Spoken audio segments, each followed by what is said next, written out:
తెలుగు భాషా దినోత్సవాన్ని శ్రీకాకుళం జిల్లా ఇచ్చాపురం పట్టణంలోని జ్ఞానభారతి సిబిఎస్ఈ సీనియర్ సెకండరీ పాఠశాలలో జ్ఞానభారతి ఎడ్యుకేషనల్ ట్రస్ట్ కార్యదర్శి ముఖ్య కార్యనిర్వహణాధికారి జోహార్ ఖాన్ అధ్యక్షతన ఘనంగా జరిగాయి.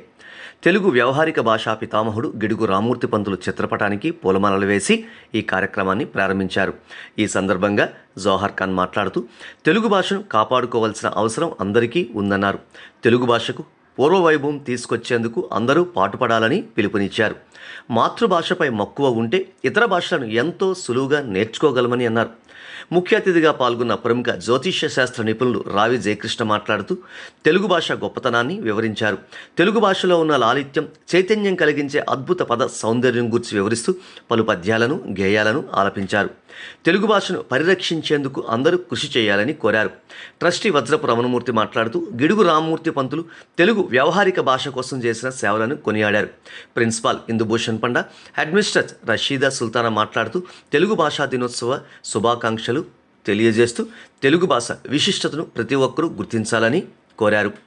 ఈ వేడుకల్లో భాగంగా తెలుగు ఉపాధ్యాయులు పద్మిని, సంగీత పలు తెలుగు గేయాలను ఆలపించి అందరినీ అలరించారు. అనంతరం ముఖ్య అతిథి రావి జయకృష్ణను, తెలుగు ఉపాధ్యాయులు పద్మిని, సంగీత, వనజ, లల్లిలను పాఠశాల యాజమాన్యం ఘనంగా సన్మానించింది.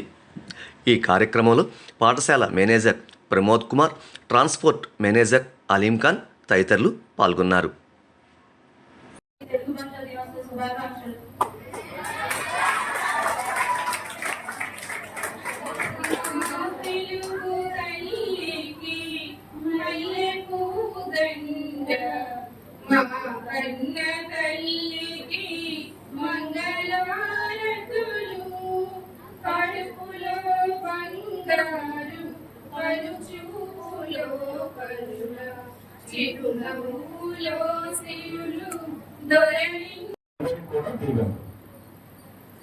విద్యార్థులను మనం భారతదేశంలో ఉన్నటువంటి ఎన్నో భాషలు ఉన్నాయి. ఎన్ని భాషలు అంటే కొన్ని చెప్పాలంటే వందల్లోనే ఉన్నాయి. ప్రముఖ భాషలు చాలా ప్రాముఖ్యం చెందాయి. మన జిల్లాలో, మన రాష్ట్రంలో కాకుండా ప్రపంచవ్యాప్తం కూడా ప్రాముఖ్యం చెందినటువంటి భాషల్లో తెలుగు ఒకటి. అందుకని మనం ఏంటంటే ముందు తల్లిని మర్చిపోకూడదు. మొదటిగా ఏంటంటే ప్రతి మనిషి, అది నేను కావచ్చు, ఏం కావచ్చు, ఎవరైనా కావచ్చు, తల్లిని మరవరాదు, పుట్టిన గడ్డను మరవరాదు, పుట్టిన గడ్డ యొక్క భాషను మరవరాదు.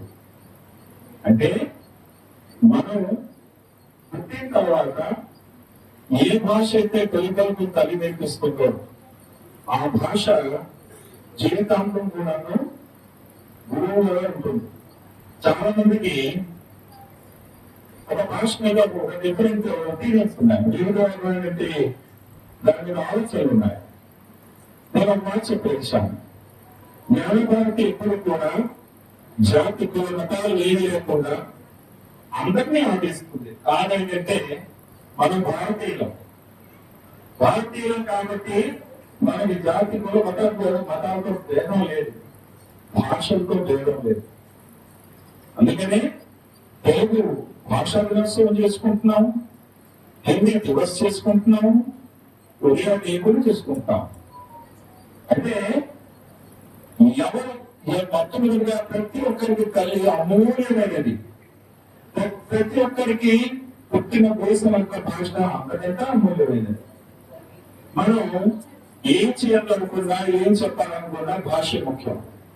చాలా మంది విద్యార్థులకు అభిప్రాయం ఉంది, నేను తెలుగు అంటే నేను ఒడియా వాడిని కదా, తెలుగు గురించి నేర్చుకోవాలి, నేనేమో హిందీ వాడిని కదా, తెలుగు గురించి నేర్చుకోవాలి అంటే అందుకే 8వ తరగతి వరకు కంపల్సరీగా మీకు ఈ భాషని మీకు అందించడానికి కారణం తెలుగు భాష సూత్రంతో జ్ఞానభారతి అన్నవుతుంది.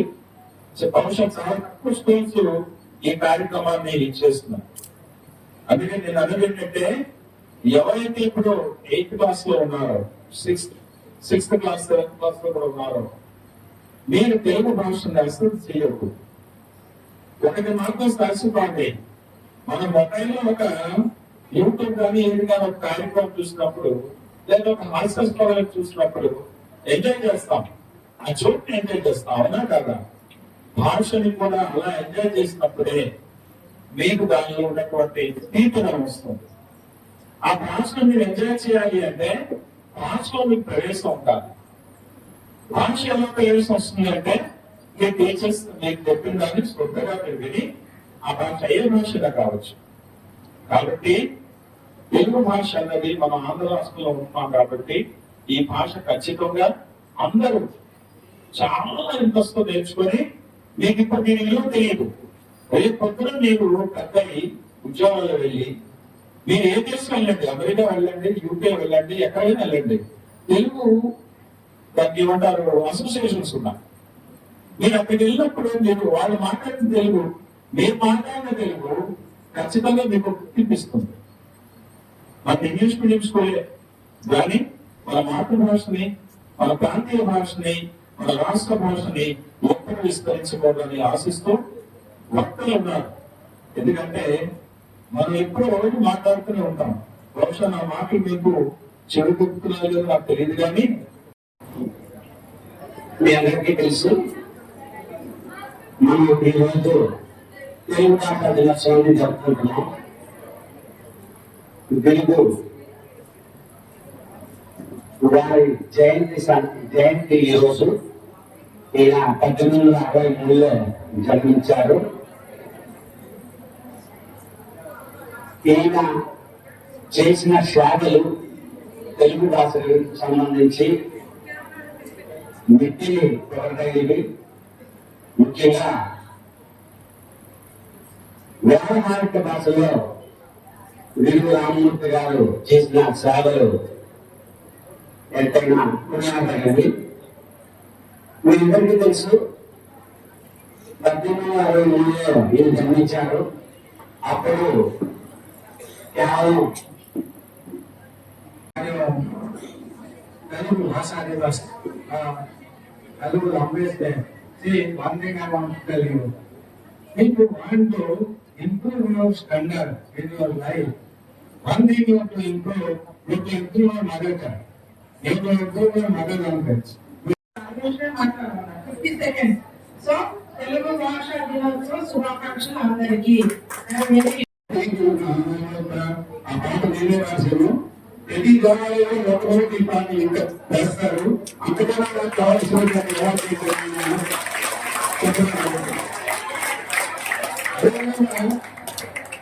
భాష అనేది సమాజాన్ని ఏ విధంగా మేల్కొల్పోయింది, సమాజానికి ఏ విధంగా సహాయపడింది అంటే స్వాతంత్ర సంగ్రామంలో జగన్మోహన్ లక్ష్మీనరసింహ గారు ఒక పద్యం పాడారు. భరత ఖండంలో చక్కని భార్య హిందువులు వేదకూడలే వేచుచున్నా ఎందుకు సుందరాలకు మీదటి కళ్ళమారులను కలిసి గొల్లనాడు. ఆ కాలంలో పద్యం చాలా మందికి ప్రేరణ ఇచ్చింది. 2014 సంవత్సరంలో తెలంగాణ మళ్ళీ ఉద్యమం జరిగింది. ఈ ఉద్యమంలో సాగువైన భరత ఖండములకు స్థానమిచ్చేరు.